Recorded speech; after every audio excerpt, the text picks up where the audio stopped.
La primera pregunta que os planteo esta noche es, en sí, en general, ¿ha perdido el periodismo rigor y vocación de servicio público, si es que alguna vez lo tuvo? No esperen a que yo les dé el turno de palabra y pueden interrumpirse siempre y cuando sea con educación y que no lo dudo porque estamos entre caballeros. Ahí está la clave. ¿Alguna vez lo tuvo? Yo dudo mucho de que realmente el periodismo naciera con una vocación de servicio público. Los medios de comunicación nacen, los primeros periódicos nacen a raíz de las revoluciones ilustradas, nacen a raíz de que existen los parlamentos, de que los políticos empiezan a debatir sobre el reparto del poder, y es la forma de trasladar esos debates a la ciudadanía, que no puede entrar diariamente en los parlamentos. Entonces, ¿ese servicio público qué es? ¿Ser correa de transmisión del partido de turno? ¿O realmente informar a la ciudadanía? ¿Quiénes eran los primeros fundadores y los primeros financiadores de esas cabeceras del siglo XVIII, del siglo XIX, que se dedicaban a hacer crónica parlamentaria? Partidos políticos. Bueno, yo creo que equiparar el periódico del siglo XVIII al siglo XIX al periódico, digamos, que para nosotros es una referencia, que es el periódico de la segunda mitad del siglo XX, pues es comparar cosas, realidades muy alejadas. El periódico del siglo XIX tenía una matriz, digamos, ideológica y efectivamente estaba financiado por partidos políticos, por grupos de interés, por empresarios. Todos los dirigentes políticos del siglo XIX en España, todos pasaron antes por los periódicos, aquello que se llamaba el Parlamento de papel. Pero eso tiene poco que ver con el periódico del siglo XX, que es un periódico de matriz mercantil, que se basa en la publicidad, es el llamado modelo ad-driven, y bueno, ahí, digamos, podemos encontrar fortalezas y debilidades, pero yo no equipararía el periódico del siglo XVIII al periódico del siglo XX o al periódico del siglo XXI. Yo creo que es indudable que cierto servicio público sí que hacemos, porque nosotros en realidad estamos para saciar una necesidad que tiene todo el mundo, que es la de estar informados. La ciudadanía necesita estar informada, saber lo que está pasando, saber exactamente qué ocurre con su dinero, cómo se gasta, si hay alguien que se lo lleva o no se lo lleva, y nosotros estamos ahí para saciar esa necesidad. O sea, yo sí que le veo un componente claro de servicio público. Lo que pasa es que luego los medios de comunicación hacemos otras muchas cosas, aparte de informar. Hacemos entretenimiento y hacemos otro tipo de cuestiones, lógicamente porque tenemos que ser empresas rentables y a veces informar pues, no es rentable, sobre todo en algunos formatos, ¿no?, de tipo televisiones o radios se ven obligadas a hacer otro tipo de cosas, pero la información sí que está vehiculando sus emisiones porque yo creo que al final el componente informativo tiene que estar, puesto que esa necesidad de los ciudadanos siempre va a estar ahí y siempre va a ser necesario que los periodistas hagamos nuestro trabajo. O sea, yo creo que lo que nosotros hacemos es algo intrínsecamente ligado a la democracia. No entiendo una democracia sin periodismo, no se puede entender, y precisamente por eso es grave que los políticos ataquen a los periodistas, porque en el fondo lo que quieren es cercenar uno de los pilares fundamentales de una democracia. Has tocado un par de cosas muy importantes porque, fíjate, Álvaro, ¿hasta qué punto está ligado la vocación de servicio público al sostén del propio medio vinculado a la financiación del propio partido o la estructura política? Porque en el momento en el que eso se entremezcla, yo creo que es cuando el espectador, y hoy en día se publica mucho alrededor de esto, se empieza a diluir si realmente hay relaciones públicas o hay servicio público. Es que ese es el problema.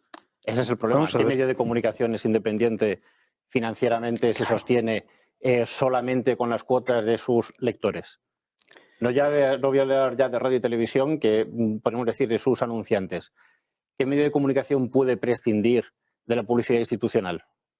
¿Cuántos directores de medios han sido exactamente con una decisión desde un ministerio, desde una presidencia de comunidad autónoma y han dicho cerramos el grifo de la publicidad institucional?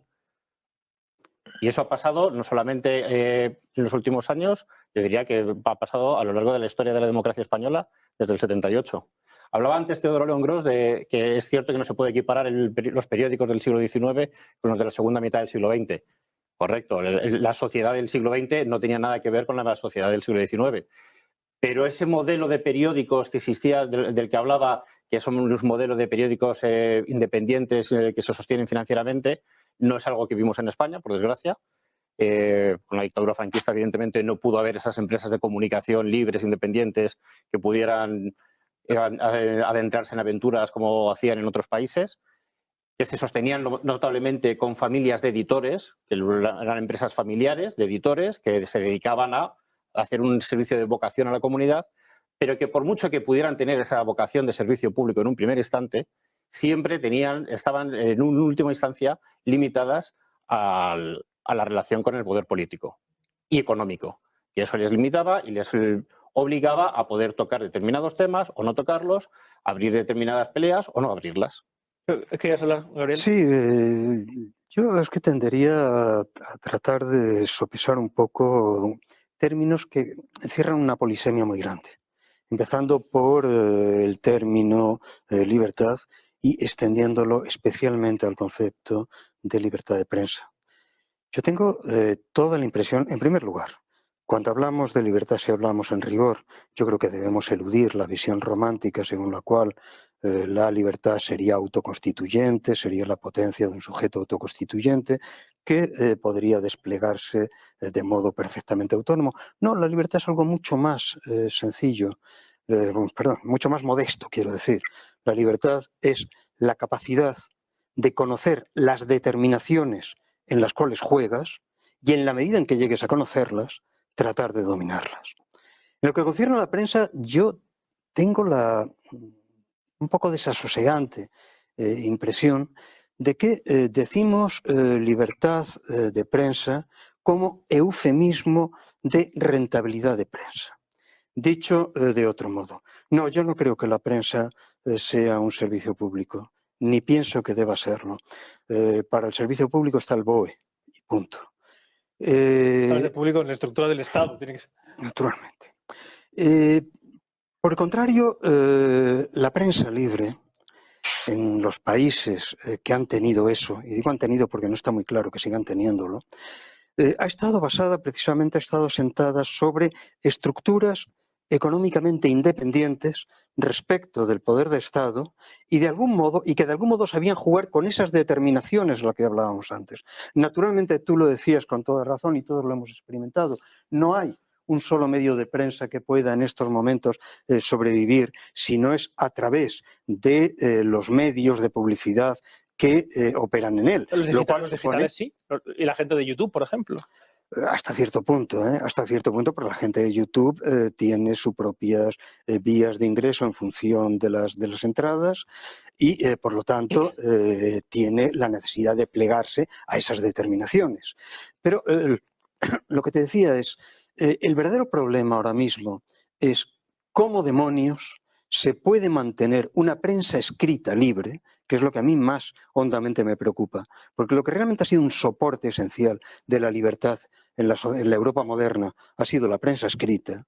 ¿Cómo demonios puede sustentarse una prensa escrita sobre la base de su consideración como ineficaz por parte de los publicitarios? Es decir, la consideración de que invertir en prensa escrita deja de ser rentable para el inversor. Naturalmente, desde el momento, mientras el periódico es rentable, es decir, mientras puede mantenerse a sí mismo, puede resistir a todas las presiones exteriores que se le vengan encima. Yo he vivido en la segunda mitad de los años 80, cuando el poder político bombardeaba a los medios de prensa escrita, pero un medio de prensa escrita que poseía su propia autonomía financiera podía perfectamente plantar cara al gobierno, si no en condiciones de igualdad, por lo menos en condiciones de cierta equitatividad. En Reino Unido sí que se sigue mucho ese modelo.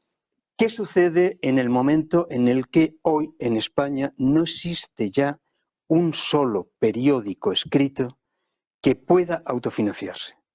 ¿Qué sucede en el momento en el que, tú lo decías hace un instante, se depende de la publicidad institucional, pero se depende también, naturalmente, de las grandes empresas que de uno u otro modo sostienen estructuras que de otro modo no se sostendrían? Pues sucede que lo que hemos venido llamando libertad hasta ahora pasa a trocarse en algo estrictamente o muy fuertemente problemático, que tiene que estar jugando continuamente a los equilibrios, continuamente estableciendo una especie de inestabilidad que naturalmente te hace añorar lo que fue el tiempo de la gran prensa. A ver, yo creo que en este punto convendría establecer algunos matices, porque corremos el riesgo de hablar del periodismo y de los periódicos como una categoría plana, incluso como una categoría plana a lo largo del tiempo, y está muy lejos de haber sido así. Evidentemente, el momento en que el periodismo ha sido más eficiente, por supuesto, ha sido cuando ha tenido independencia financiera, independencia económica, que le ha permitido, por tanto, tener independencia editorial, y como recordaba ahora Gabriel, pues años 80 o 90 es seguramente el periodo más interesante.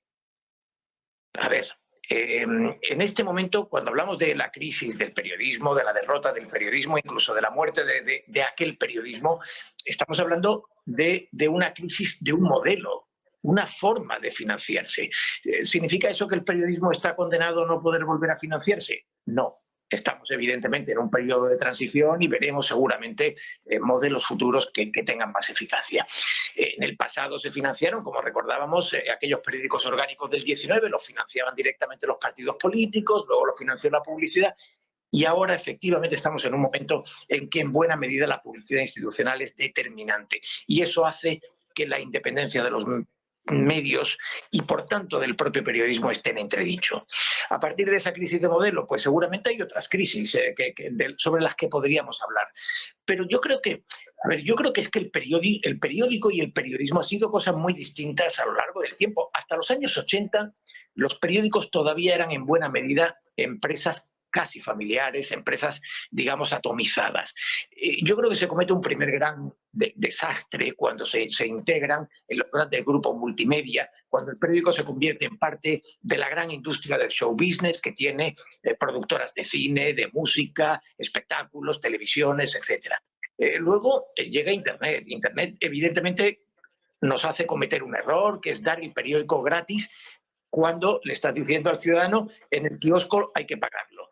Luego llegan las redes sociales. Las redes sociales tienen un impacto enorme y así sucesivamente. Yo creo que vamos a equivocarnos si reducimos el periódico a una categoría. El periódico ha sido muchas cosas distintas y el periodismo ha sido muchas cosas distintas a lo largo del tiempo, incluso de las últimas 3 décadas. Y yo creo que, ahondando en esto que está diciendo Teodoro, yo creo que, Gabriel, cuando habla en términos tan pesimistas, yo creo que te refieres en realidad...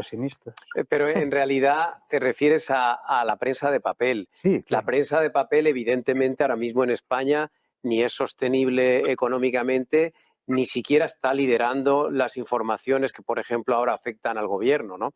Yo creo que ahora hay otra fase. Estamos en otra etapa, como decía ahora Teodoro, en donde los medios digitales, puramente digitales, son los que están liderando la información y son precisamente aquellos que muchos de ellos son viables económicamente y además lo son sin siquiera depender tanto de la publicidad institucional del gobierno. En mi caso, The Objective tiene 0 euros de financiación por parte del gobierno de España. Y mucha gente me acusa, no, pero recibirás de las comunidades autónomas del PP. Mira, lo que a mí me ponen las comunidades autónomas del PP no me da ni para pagar media nómina de un empleado de The Objective. O sea que, en realidad, yo dependo de mis anunciantes privados, que son empresas, como ha pasado toda la vida, que han apostado por poner su publicidad en un determinado medio de comunicación. Pero en España tenemos el caso, por ejemplo, del Confidencial, que es el otro, junto yo creo que con nosotros y un poquito también con el debate, que estamos liderando, por ejemplo, el tema de Begoña Gómez. El Confidencial no depende de la publicidad de Pedro Sánchez. El Confidencial es una máquina de ganar dinero, un periódico muy rentable, un periódico enorme donde trabajan 200 empleados y les va muy bien. Y, por tanto, yo no veo que esté en crisis ni ese periódico ni el periodismo. Yo creo que el periodismo está más vivo que nunca, si acaso. Lo que pasa es que ha cambiado el modelo. Estamos asistiendo a un cambio de modelo en el que ya la voz cantante, la agenda, la marcan los periódicos digitales, para bien o para mal. Y lo que pasa es que el poder político, ante esa tendencia, ha reaccionado de una manera un poco extraña, porque es para no, evidentemente, no tener que combatir con argumentos lo que estamos publicando, dice, bueno, no, es que esos son pseudomedios, no son los medios de siempre. Bueno, es una manera de... Yo escucho un segundo y siempre me hago esta pregunta, ¿no? pero ¿por qué debe haber publicidad institucional? ¿Por qué tienen...? Bueno, eso es otro debate y puedo estar de acuerdo. Naturalmente. Yo puedo estar de acuerdo en que no haya publicidad institucional. A mí me parece que ahora mismo en España hay un nivel, pero hay un nivel de publicidad institucional completamente escandaloso. En España ahora mismo el principal anunciante es el Gobierno de España. El Gobierno de España. Esto no pasa... Bueno, o el de la Comunidad de Madrid... No, pero en España... Correcto. En España, no es el Gobierno de España. Es la administración pública. No, pero eso es aparte. No, pero no es de ahora. No es de ahora. En los años 80 pasaba igual. No. En los años 80 la administración pública, evidentemente, era una administración más pequeña porque las autonomías... Había empresas privadas que eran los líderes de los principales anunciantes. La principal campaña de publicidad siempre en España ha sido la Lotería de Navidad. Y bueno, el principal anunciante siempre ha sido Loterías y Apuestas del Estado o Organismo Nacional de Loterías y Apuestas del Estado. Eso ha sido así de toda la vida. Pero ha habido una tendencia y si analizas los datos públicas ha ido a más. O sea, lo que podía ser Telefónica en un momento dado o Tabacalera y tal, eran también los grandes anunciantes. Las empresas privadas nunca han sido el sustento de ningún medio de comunicación escrito. Ni ahora en España. Pues ahora mismo lo son de varios. Estoy dando ejemplos, hombre, claro, digitales, sí. Es decir, ¿digitales? Sí, claro. Mira, te doy ejemplos. El debate, 0 euros de publicidad del gobierno. Del gobierno, de la administración pública. Bueno, pero, hombre, evidentemente alguna administración nos pone algún anuncio, pero mínimo. Son administraciones que no tienen tanto presupuesto. Que no tienen presupuesto la Comunidad de Madrid. El debate no tiene presupuesto la Ayuntamiento de Madrid. Son periódicos que no se financian exclusivamente con dinero de la Comunidad de Madrid administración. tiene un cargo que es relaciones con los medios. Que no es la secretaria, no es la jefatura de prensa de la presidencia de la Comunidad de Madrid, que ponen publicidad, si nadie lo niega. Cualquier cargo político. Pero nadie lo niega. Tiene un cargo direcamente para controlar a los medios de comunicación. No, señor. Mañana me corta a mí la Comunidad de Madrid la publicidad que me pone. Yo no me hundo. Es decir, mañana no cierro mi periódico porque eso no, pero quizá otros medios sí. Claro, el problema es que aquellos medios que dependen sobre todo de la publicidad del gobierno de Sánchez, si les corta la publicidad a Sánchez, sí que mueren. Porque hay periódicos... No, digo otros medios que, aparte de los de Sánchez, que eso es evidente, también los hay de la Comunidad de Madrid que reciben... bueno, esto ya lo desconozco. Yo puedo hablar de mi caso y de los periódicos que yo más directamente conozco porque haya trabajado en ellos. Pero creo, sinceramente, que compartiendo la idea de que la cifra es escandalosa, ahora mismo no me parece que eso esté amenazando la libertad de prensa en España. Permitidme que os haga una pregunta a todos y me gustaría que hablara Mario, que todavía no ha dicho nada. Di Mario, ¿verdad? Desde una perspectiva un poco más alejada, ¿no?, de lo que es el mundo del periodismo, desde la perspectiva un poco de abogado y desde la perspectiva de la legalidad, yo sí que entiendo que, al margen de cuestiones políticas o cuestiones económicas, sí que es cierto que la cuestión relativa a si de alguna manera con ese paso del tiempo y con la irrupción de las TICs y de plataformas como YouTube, etcétera, pues esa vocación, yo sí que de manera un poco más objetiva puedo decir que se ha ido diluyendo con el paso del tiempo en tanto y en cuanto asistimos a un ejercicio de la libertad de información ya sometido a las plataformas, es decir, redes sociales, en fin, ya el ecosistema cambia. ¿Por qué cambia? Porque evidentemente, las personas que irrumpen en ese escenario ya no son periodistas como tal, no son personas formadas. ¿Crees que un periodista es aquel que solamente tiene un título de periodista? Muy buena pregunta. La definición de periodista yo creo que va por esos derroteros. No obstante, es verdad que hay otra serie de negocios en plataformas de YouTube con gente que gana millonadas, con difusión de una serie de temáticas, abordar una serie de temáticas populares que están en el candelero, como se suele decir, y efectivamente pues son personas que quizás, con todos los respetos, pues no están capacitadas para ejercitar esa labor. Ese, yo creo que es el problema de que de eso vamos a hablar justo ahora. Pero para cerrar este primer bloque, querría haceros una pregunta a todos. Está claro que unos podéis denunciar que el periodismo está muriendo por un lado porque recibe más dinero de unos o de otros. ¿Vosotros estaríais todos de acuerdo en que el periodismo sería más auténtico respecto no a una vocación de servicio público, como decía Gabriel, sino a ser un periodismo realmente libre, si se prohibiera la financiación pública o las donaciones o cualquier tipo de financiación por parte de las administraciones públicas a los medios de comunicación? A ver, no puedes prohibir tampoco la publicidad institucional, porque es cierto que hay campañas institucionales que tienen que realizarse. Las administraciones públicas tienen que comunicar una serie de cuestiones, o sea, aunque solamente sea la campaña de tráfico de respeta las reglas, recuerda ser prudente a la hora de coger el volante, eso nadie considera que sea una intromisión en la libertad de los medios ni nada. No, pues se puede hacer una ley para que se reparta equitativamente por todos los medios. Exacto. Esa es la clave. Esa es la clave. Que toda la publicidad institucional de todas las administraciones, pequeños ayuntamientos, diputaciones provinciales, comunidades autónomas, ministerios, empresas públicas, estuviese repartida a través de un organismo independiente. Y ojo, que aquí tenemos el problema, ¿cómo definimos organismos independientes? Porque ya sabemos que no podemos declarar independiente ninguna institución en España porque todas están canalizadas por el poder político. Eso sería una magnífica fórmula que permitiría que realmente un periodista, un medio de comunicación, pudiera atreverse a publicar cualquier cosa, sin depender no solamente de la llamada del político de turno, sino sin depender tampoco de la llamada de la empresa de turno que hiciera de intermediario, porque decías, Álvaro, si a mí me cierra la Comunidad de Madrid, yo puedo sobrevivir. Si la Comunidad de Madrid te cierra la publicidad institucional, tú sobrevives un día. Pero si la Comunidad de Madrid empieza a decirle a las empresas, no me gusta que inviertas en The Objective, sobrevives 2. Al tercero, estás en el SEPE. Bueno, no lo sé. Eso quizás si lo hace Sánchez será más efectivo. No sé yo si la señora Ayuso tiene tanto poder. Pero en cualquier caso, yo puedo estar de acuerdo en que se reduzca la publicidad institucional, por supuesto, pero entonces necesitamos que ocurra una de las siguientes dos cosas para que sobreviva la prensa. O una mayor implicación del empresariado en los medios de comunicación para que puedan ser libres, porque muchas veces yo creo que en España lo que falta también es más valentía de nuestras empresas y de nuestros empresarios apoyando el periodismo, para no dejarle que tenga que hacerlo el Estado o en este caso las administraciones públicas, o si no se da esa circunstancia, pues lo otro que hay que pedir es a los propios ciudadanos que se impliquen pues haciéndose suscriptores o pagando directamente los medios de comunicación. Pues el modelo de España no funciona en todos los países del mundo. Hay países donde no se recibe financiación. Es que yo lo que iba a decir antes es que precisamente en España hemos llegado de los últimos años a que el gobierno sea el principal anunciante, cosa que no ocurre en ningún país de Europa.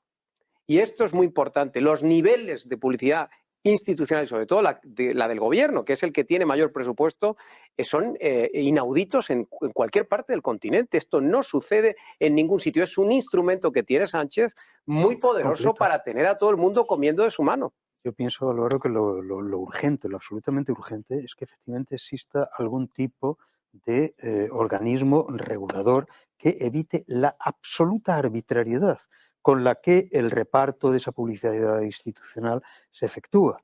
En estos momentos, pero no ahora, desde hace ya mucho tiempo, el poder político en España ha tenido tal capacidad de presión sobre los medios de prensa en función del margen de aleatoriedad que tiene para distribuir esos medios, que realmente hablar de libertad de prensa se convierte en muy buena parte en un acto casi de heroicidad.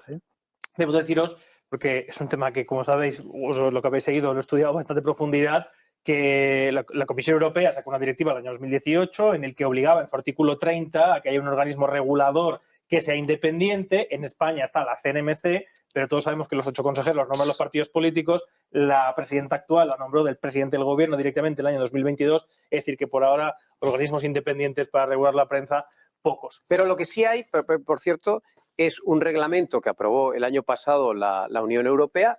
Reglamento, por cierto, al que ahora se refiere todos los días Pedro Sánchez en sus entrevistas, porque él dice que va a regular ahora no sé qué cosas, agarrándose a ese reglamento, diciendo que le obliga el reglamento. El reglamento, en realidad, lo único que obliga es a que tiene que hacerse con suma transparencia el reparto de la publicidad institucional. Entonces, evidentemente, creo que es desde el verano que viene, nos van a obligar a todos, pero sobre todo a los gobiernos, a decir exactamente cuánto reparten de publicidad institucional y a qué medios se lo entregan. Yo creo que nos vamos a reír mucho cuando eso suceda. Sí. Bueno, vamos a la segunda. Yo creo, de hecho estoy convencido. Por otra parte, aprovecho para corregir. En los años 80 el principal anunciante en España era el Corte Inglés. Claro. Exacto. Y luego, en la primera mitad de los 90 era la ONCE. El sector del automóvil fue un sector muy importante. Hasta la privado burbuja, sí, público no. Hasta la burbuja e incluso la publicidad institucional era secundaria. En el grupo de investigación en el que yo participaba en la Universidad de Málaga, hemos hecho encuestas polietápicas desde los años 90, preguntando a los directores: ¿se sienten ustedes presionados a la hora de elaborar la agenda del periódico, de decidir los contenidos? En los años 90 y primeros años de este siglo, la respuesta era: nos presionan los anunciantes. Ahora nos presionan las administraciones públicas. Este ha sido un cambio evidentemente muy significativo. Después de la crisis de 2008, empiezan las administraciones e instituciones públicas a convertirse en los grandes anunciantes y a tener una capacidad de influencia en los medios extraordinaria. Y yo creo, como decía Álvaro, que hay muy poco que confiar en la aplicación del reglamento europeo que se está anunciando en este momento, porque no se está anunciando medidas de transparencia, de equidad.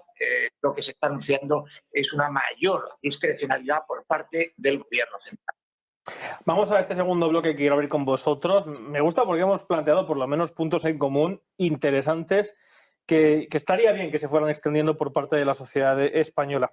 ¿Es Internet un medio peligroso para la información veraz? Porque después de estos 5 días en los que el presidente se fue a un templo budista o tibetano a reflexionar, vino con un discurso en el que apuntaba directamente a medios digitales y centraba la desinformación y el fango exclusivamente en los medios digitales y a lo que se hacía en Internet. Esto es un medio digital, yo soy divulgador, aquí hay periodistas o periódicos digitales. Me gustaría que analizáramos si Internet, por el mero hecho de ser Internet, es un medio peligroso para la información veraz. Porque claro, incluso cuando se inició la televisión, pues había de todo, ¿no? Había programas donde, por ejemplo, de Pepe Navarro, donde te ponían a la veneno, pero acto seguido te ponían un caso serio, y eso poco a poco ha ido degenerando en lo que hoy en día pues, se ha convertido en la televisión. Entonces, eso parecería que fuera Internet, ¿no? Es una ventana gigantesca en la que tienes pues cosas frívolas, superficiales, pero también puedes tener maravillas. Vamos a ver, en lo que concierne a Internet, yo pienso que tenemos que hacer una consideración de orden general.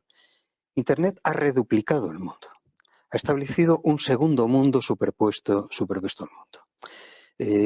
Yo empecé a trabajar con Internet muy pronto, allá por el año 92, si no recuerdo mal.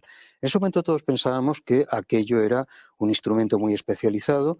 En mi caso, concretamente, lo veía como un acceso académico absolutamente extraordinario a las grandes bibliotecas. Lo veía, y creo que lo escribí en aquel momento, como una especie de puesta en realidad de un relato de Hoffman, el relato de Hoffman en el que se habla del personaje diabólico que posee un libro en blanco que metiéndoselo en el bolsillo puede sacarlo convertido en el libro más extraño, más desconocido que puede imaginar. En ese momento todos pensamos que Internet era un instrumento para la ilustración, era tener todas las bibliotecas del mundo en tu casa, una cosa absolutamente extraordinaria. Naturalmente que cometimos la típica ingenuidad de los bien intencionados. Internet se ha convertido en el gran instrumento de la analfabetización de la población mundial. Y las redes han sido el infinito potenciador de esa tendencia a la analfabetización que consiste en reducir el mundo a un número definido y limitado de caracteres. Internet ha planteado, por otro lado, un problema que viene dado por esa misma característica de la reduplicación. Tú vienes del ámbito del derecho. El derecho, desde la gran época, desde los griegos, pero sobre todo desde el derecho romano, es un intento de codificar el mundo existente de un modo coherente. Pero ¿qué sucede cuando ese mundo se reduplica?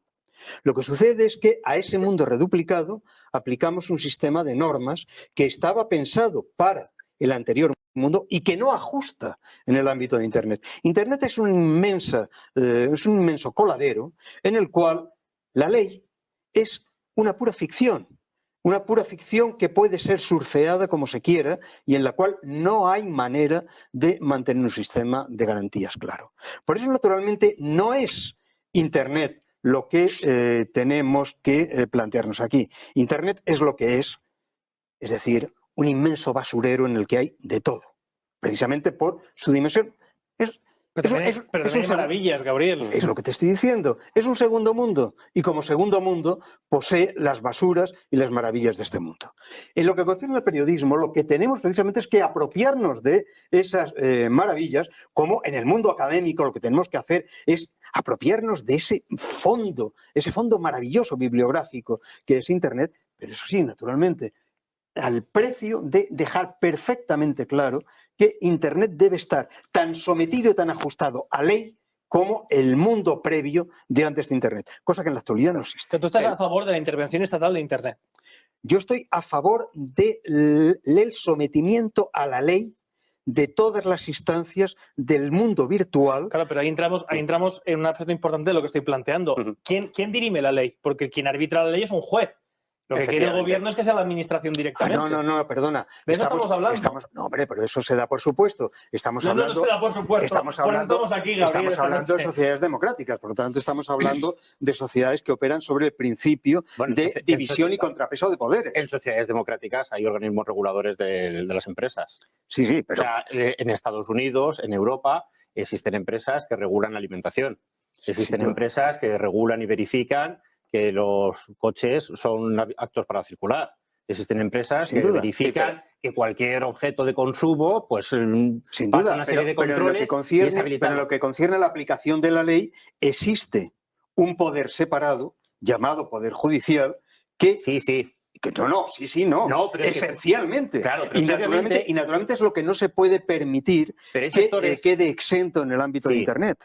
Lo que pasa es que hay sectores, por ejemplo, el sector farmacéutico. Una empresa farmacéutica no puede sacar a la venta un medicamento sin haber pasado una serie de regulaciones previas. Porque hay una vinculación entre el consumo y la salud. Naturalmente. Bien, ¿y no hay una vinculación entre la opinión pública y la salud democrática? Bueno, es que el término salud democrática habría que hablar de él, pero quería hablar Mario. Sí, yo creo que también por alusiones, ¿no? En tanto y en cuanto hablamos de lo que es el marco legal, ¿no? ¿Cuál puede ser un marco legal aplicable, sólido, objetivo, que controle, digamos, las fakes o cualquier tipo de información que carezca de veracidad? Yo creo que el Poder Judicial aquí tiene una labor muy importante, porque yo creo que nunca vamos a poder sustituir esa tarea que tiene un juez para dilucidar si lo que se está comentando, lo que se está informando es veraz a través de un bot. Nunca se va a poder sustituir porque hay que partir de una base esencial que yo creo que perdemos de vista, que es qué se entiende por veracidad de la información. Eso de entrada. ¿Qué se entiende por veracidad de la información? Sin ir más lejos, nosotros desde el despacho, como abogados especialistas, pues al final lo ha dejado bastante claro. Sí, pero cumplir veracidad, con los estándares de haberte intentado enterar. Pero veracidad no significa la literalidad o la realidad de las cosas, sino atender a cuál han sido esos mecanismos que ha llevado a cabo la persona que informa. Exactamente. Claro, tenemos que partir de una base, que es ¿quién informa? Es una persona que está debidamente formada para ello, con una seriedad inherente a ese ejercicio de la libertad de información que está desarrollando, o es, por otro lado, una persona, no sé, un youtuber que realmente no tiene ningún tipo de formación, no tiene ningún tipo de curiosidad por indagar en el fondo del asunto. ¿Pero tú estás asimilando que un youtuber no tiene curiosidad por indagar? No curiosidad, sino realmente interés en ir al fondo del asunto o, digamos, vamos a dar por sentado que esto es así, ¿no? Quizás a lo mejor un profesional del medio, pues la labor es otra de contraste. Lo digo porque es que esto yo lo he vivido como abogado, ¿no? En varios procedimientos. Yo creo que sí que hay grandes profesionales de la información en Internet.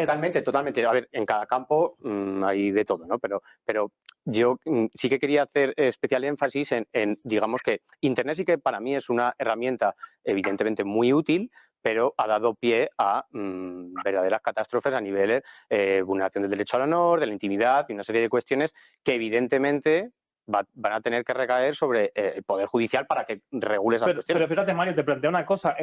Tradicionalmente, cuando se daba una noticia en los medios tradicionales, esa persona moría socialmente porque no tenía el derecho de réplica al margen de los medios de comunicación. Internet ha abierto esa posibilidad. Cierto. Es cierto que Internet nos ofrece un abanico muy amplio. Yo creo que en ese sentido la libertad de expresión, pues digamos que está al alcance de todos. El problema es cómo se ejerce esa libertad de expresión, cómo se ejerce esa libertad de información. ¿Con absolutas garantías? Probablemente no. Bueno, es muy difícil. De hecho, si me permitís, creo que en fin, no corramos el riesgo de reducir a veces las cosas a anécdotas. Efectivamente, el derecho de réplica o de rectificación en el pasado pues era muy limitado y casi siempre terminaba apareciendo una nota al pie de las cartas al director. En fin, sabemos que este era un defecto en los viejos periódicos. Lo que hay hoy es algo muy diferente. O sea, lo que hay son auténticas piras en las redes sociales en las que da igual que pueda rectificar. Cualquier noticia falsa se difunde extraordinariamente, se difunde exponencialmente y encuentra además discursos disparatados de acompañamiento. El hecho de que alguien en algún lugar pueda rectificar, no significa que tenga la menor posibilidad de hacerlo de una manera eficaz, ¿no? Yo creo que ese no es el punto clave. Yo me iría al origen de la pregunta que habéis planteado. ¿Es Internet un medio peligroso? Internet no es un medio. Internet es una plataforma, es un soporte. Y en Internet hay medios y hay toda clase de medios. Hay medios admirables y hay medios inquietantes o medios amenazantes. Es verdad, como decía Gabriel, que en definitiva el mundo virtual lo que ha hecho es duplicar el mundo real y crear como un espejo o una segunda instancia. Los delitos que se cometen en la vida real se cometen en la virtual. Las acciones admirables de la vida real se trasladan también a la virtual. No se puede demonizar Internet. Es la condición humana y la tentación delictiva o ventajista u oportunista la que al final termina aflorando. Yo me quedo con con la pregunta trasladada específicamente al ámbito del que estamos hablando. ¿El periodismo en Internet tiene la posibilidad de ser eficaz y de resolver incluso algunos de los problemas del pasado? Y la respuesta es sí. Sí, en el momento en que tengan un modelo de negocio que sea eficiente como lo era el modelo basado en la publicidad en la prensa de papel. Y ahora mismo el gran debate para los medios es ser eficientes como modelo de negocio. Pero en cuanto a las posibilidades de hacer periodismo, Internet es infinitamente mejor de lo que había en el mundo del papel. Es decir, hoy un periodista cuando se pone a hacer, digamos, un reportaje multimedia puede hacer cosas formidables, vamos, cosas que en el pasado no cabía. Incluso el reportero, el redactor con menos cualificación y haciendo una noticia de menor cuantía, puede consultar en Google en apenas unos segundos y darle una documentación, un contexto de acompañamiento a cualquier noticia que la cambia por completo. Es decir, yo creo que no hay que ser pesimistas con respecto al momento en el que estamos y al entorno digital. Lo que es verdad es que en el entorno digital se nos han creado muchos problemas a los que todavía no hemos sido capaces de dar respuesta. Y eso evidentemente nos interpela. Pero el problema no es Internet. Internet es mucho más, en algún sentido podríamos decir, es mucho más solución que problema. Claro. Y en cualquier caso es un debate absurdo, quiero decir, es parte consustancial de la realidad actual. Y yo creo que efectivamente lo que hay que ir es, lo que los editores y empresarios informativos tienen que ir es a encontrar esos modelos de negocio, esa forma de no dependencia de administraciones e instituciones públicas y la posibilidad de que el periodismo salga de esas cámaras de eco de las redes sociales y vuelva a resultar atractivo como relato uniformizador, porque lo peor que hemos perdido en este momento con respecto a los años 90, por ejemplo, es que el relato de los grandes periódicos conformaban el relato totalizador. Toda la sociedad se reconocía en una serie de noticias, en un relato informativo.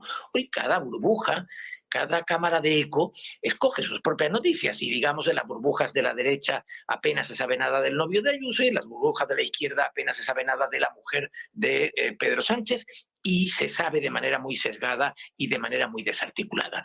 Y ese es el punto en el que tendríamos efectivamente que poner el foco. Álvaro, ¿querías hablar? Sí, yo quiero continuar esto que está diciendo Teodoro, que efectivamente comparto en gran medida, diciendo que obviamente es absurdo tildar a Internet de peligroso. Y de hecho, el propio Pedro Sánchez, cuando habla del peligro, ¿no?, de los digitales, demuestra un gran paletismo, porque en realidad Internet no es más que el mundo duplicado, como decía Gabriel. En Internet hay muchas cosas, pero como en la vida real.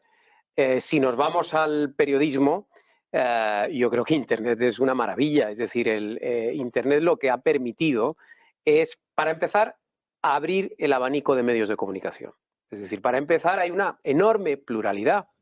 Y eso es gracias a que ahora es más sencillo, más barato abrir un medio de comunicación. No necesitas tener una imprenta, no necesitas tener un montón de personas trabajando, no necesitas la distribución, no necesitas los kiosqueros. Ahora es mucho más fácil porque Internet facilita. Periodistas, bueno, pues toda la información que trasladan al público es veraz. No, yo no digo que sea veraz, yo digo que no hay un problema de fake news, que no estamos fabricando bulos. Podemos equivocarnos, Claro, podemos equivocarnos, pero no estamos deliberadamente produciendo falsedades. ¿Qué se entiende por una fake? Algo que yo deliberadamente construyo ad hoc para dañar a un tercero. Bueno, eso es lo que está diciendo el gobierno. El gobierno dice que estamos fabricando. Claro, con una intencionalidad manifiesta. Eso dice. Hacer daño, o por otra parte... Mira, estáis abriendo ya el es que sí, ya os dejo hablar tranquilamente. Realmente sí se han producido esas informaciones. Un segundo. Pero tú crees de verdad que estamos fabricando churros No, yo no ahí. digo que tú los estés haciendo, O sea, pero que hemos visto informaciones fabricadas falsas. Informaciones fabricadas. Sí. Pues Hombre, espera, hay un un momento, caso, mira, hay es un que caso de la estáis entrando policía, ya en el siguiente bloque. de la me dejáis. policía política de Jorge Fernández Díaz, que se dedicaba a elaborar informes ficticios. Un segundo, Bien, pero Pedro. eso es una fabricación de señor los medios. Díaz de Bes le costó a la alcaldía de Barcelona. Pero es una Al señor fabricación. Díaz de Bes le costó a la alcaldía de Barcelona una supuesta cuenta que tenía pero eso es una fabricación que fue falsa. Pero viene del Estado, como decía Gabriel. Es decir, eso es el Estado fabricando bulos que luego se difunden por los medios. Pero no son periodistas y medios fabricando bulos, que es lo que se pretende decir. Un segundo. Pedro, es que así ya abordamos. Vale, pero si me quieres decir que los medios, que los periodistas no tenemos capacidad de generar informaciones, estoy contigo totalmente. Somos una mera correa de transmisión del poder. No. Bueno, yo no creo que seamos una mera correa de transmisión. Pues qué triste. Un momento. Pero no estamos fabricando bulos. Un segundo, porque estamos entrando ya en materia, como que el que dirías. Estamos ya llegando al aspecto nuclear por el cual un servidor interesaba de este debate, que es lo que estáis apuntando y que da pie al siguiente bloque. ¿Debe el Estado intervenir en Internet para garantizar que la información sea veraz? Porque es de lo que estamos hablando al final. Y es de lo que apunta el presidente del gobierno hace escasamente una semana. Es decir, tienen que ponerse en marcha mecanismos para evitar, digamos, el farragoso proceso en el cual al final de un proceso jurisdiccional un juez da una sentencia que se publica, no se publica, pero ya ha corrido la noticia, etcétera, etcétera. ¿Debe haber un poder de la administración directamente para sancionar y controlar a los medios? Terminantemente, no. Eso es una tarea del Poder Judicial y no tiene por qué ninguna otra instancia del Estado ocuparse de ello. Lo que garantiza que una sociedad tenga las condiciones básicas de libertad y de democracia es la división y equilibrio de poderes que permita que el Poder Judicial y solo el Poder Judicial se encargue de delimitar qué es lo que queda dentro de la ley y qué es lo que está exento de la ley. Y si violamos ese principio y ponemos en manos de cualquier otra instancia, no digo ya de una instancia ejecutiva, no digo ya de una instancia legislativa, el control de eso, entonces, adiós. O sea, olvídate de cualquier residuo de libertad. Ya existen, por ejemplo, los verificadores de información con los que trabaja, por ejemplo, hay verificadores, pero efectivamente yo creo que cuando nos encontramos ante un conflicto de derechos fundamentales, no sé, porque a mí me afecte una información de manera directa y afecta patente contra mi derecho al honor, por ejemplo, efectivamente yo estoy de acuerdo con lo que manifiesta Gabriel, en tanto y en cuanto solo va a ser capaz de dilucidar cuál ha sido esa diligencia del periodista y cuál han sido esas metodologías para contrastar la veracidad el propio juez. O sea, no se puede inventar una máquina que a través de unos mecanismos automatizados delimite qué es veraz y qué no es veraz, porque lo dice una persona que se ha tirado para poder analizar, incluso finaliza el juicio y llega a ser discutible la cuestión, no queda claro, ni para el Ministerio Fiscal ni para las partes, realmente si la información es veraz o no es veraz, porque claro, el periodista, digamos que explica su versión de cómo ha llevado a cabo esa tarea de investigación para llegar a esa conclusión que puede afectar al demandante, ¿no? Y por otra parte tenemos la visión del propio afectado. Por lo tanto, que un bot o que una empresa concreta delimite lo que es veraz y lo que no es veraz, pues... No, hombre, pero sí que estáis hablando, por ejemplo, de fabricar bulos. Un bulo se fabrica con la finalidad de dañar. Si queda acreditado en la finalidad de dañar el honor de alguien, ahí está acreditado. Podemos hablar de lo que es fabricar con una intencionalidad manifiesta un bulo, o podemos hablar de una negligencia profesional. Es decir, yo sin ningún tipo de intencionalidad de dañarte voy a publicar algo sobre un personaje público en cuestión o no, y me equivoco en ese contraste de la información. Pero, por ejemplo, el presidente del gobierno ha establecido que a través de la nueva Ley General de Comunicación Audiovisual y de una nueva ley que está en marcha, se va a dirimir por parte de la administración pública en aras de proteger los derechos humanos, la salud democrática, una serie de aspectos, directamente establecer este medio sí, este medio no, o aquí ponemos una sanción o aquí no. Y de hecho en Europa esto ya lo hemos visto, con RT, con Sputnik, hay gente que lo aplaude, pero eso está empezando a pasar en Europa. No sé, Pedro, ¿tú cómo lo ves esto? A ver, hay un viejo adagio que dice que el oficio del periodista es, cuando dicen que se está lloviendo, no es decir que si unos dicen que llueve y otros dicen que no, es abrir la ventana y mirar a ver si llueve. El problema es que cuando abrimos la ventana, si miras al cielo, ves que está lleno de nubes, pero que no llueve. Y si miras al suelo, ves que está mojado. Entonces, claro, cabe inferir que ha llovido. A lo mejor simplemente es un banco de niebla con una humedad terrible que hace que parezca que llueva, pero no está lloviendo. ¿Eso qué quiere decir? Que realmente, y aquí enlazo con lo que comentaba antes Teodoro, vivimos en unas cámaras de eco que no nos interesa conocer la verdad, a la propia audiencia, a la propia sociedad, no está interesada en conocer qué es lo que realmente está pasando, no existe esa capacidad de crear relatos articuladores por parte de los medios de comunicación porque cada vez somos más un producto de nicho. Hemos dejado de tener el favor de las grandes audiencias y cada vez somos más un producto de nicho. Internet es maravilloso, Internet tiene mucha basura y ¿qué es lo que ha producido? Que al final la gente prefiere estar en redes sociales, jugando con una aplicación, consultando cualquier cosa, pero no informándose. ¿Por qué? Porque la información solamente la digerimos a través de titulares, de tweets y no procedemos a analizar. Antes comentaba Álvaro que una de las maravillas de Internet era que te permitía retransmitir en directo cualquier evento. Gabriel y yo, que hemos estudiado filosofía, sabemos que es necesario reposar la información, es necesario digerirla, es necesario procesarla para saber separar el grano de la paja. Pero una cosa es informar y otra cosa es analizar, son dos cosas diferentes. Claro, pero es que muchas veces ese bombardeo de información que se produce lo que nos lleva es a generar unos estados de alarma, unos estados de ansiedad que no se corresponden con la realidad. Si los medios de información... ¿Tú sí crees que tiene que haber un organismo institucional que tamice de alguna manera...? Yo creo que como cualquier otro sector tiene que estar regulado. Porque el adagio de que no es necesaria la intervención, de que el mercado se autorregula y de que no hace falta intervenir en ningún tipo de aspecto, realmente es mentira. La naturaleza, que es cruel, en la que no existe ningún tipo de intervención de nada, lo que produce es que haya especies que desaparezcan, porque no son capaces de adaptarse al cambio. Si permitimos que haya un solo sector que no esté regulado, no por el Estado, sino por los poderes públicos, por el bien social, que no tiene que ser necesariamente por los poderes políticos. No confundamos Estado con clase política. No podéis intervenir cuando queráis. No lo confundamos. Si no permitimos que eso esté regulado, vamos a terminar muy mal. La regulación se llama ley. Claro. La regulación se llama ley. No, o sea, ¿qué leyes afectan a las redes sociales? La regulación se llama ley. Las mismas y que el afectan gestor a la vida real. Y el gestor de la ley se llama aparato judicial. Las plataformas de redes sociales te dicen que ya son plataformas que no son medios, pero los que no son responsables de lo que se publica en ellas. Efectivamente no son medios, pero sí son sujetos jurídicos. Claro.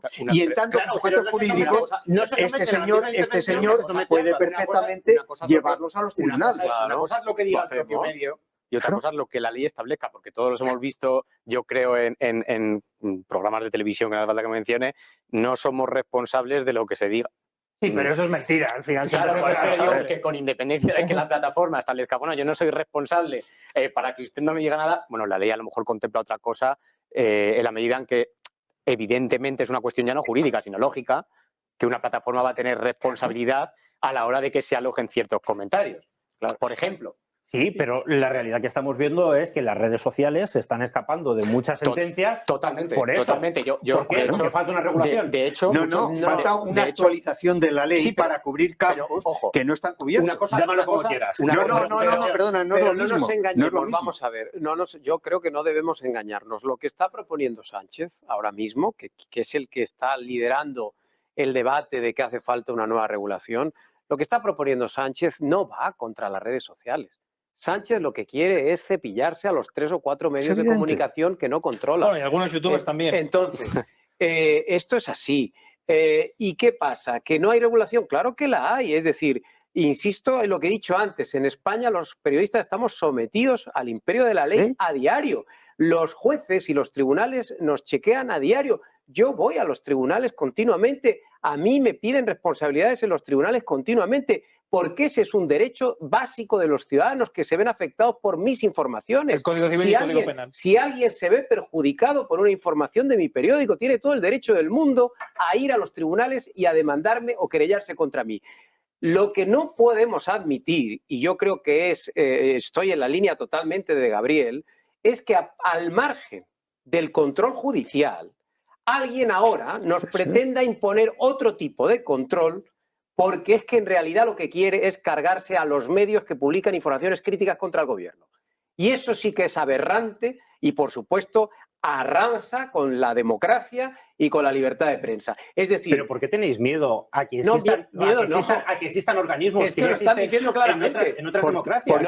Porque existen los tribunales de justicia. Claro. Y existiendo los tribunales de justicia que fueron inventados desde el final del siglo XVIII. No, tribunales populares, no hagas demagogia.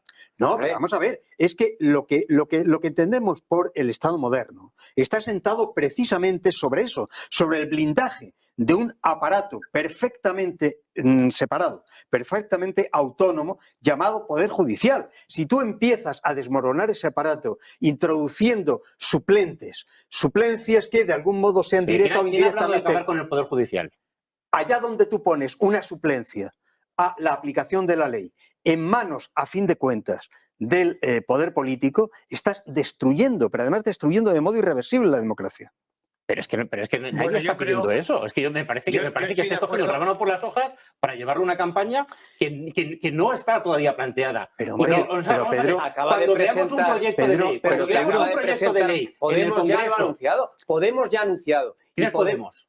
Bueno, Podemos es una parte... Podemos son 4 diputados de 350. Lo que quieras, pero no es Pedro Sánchez. Pero ya va de no es lo que yo quiera, es lo que marca la realidad. Pero Podemos ya ha ido anticipando. La semana pasada ya dijo que iba a proponer un proyecto de ley. Pero Podemos es un partido residual. Sí, pero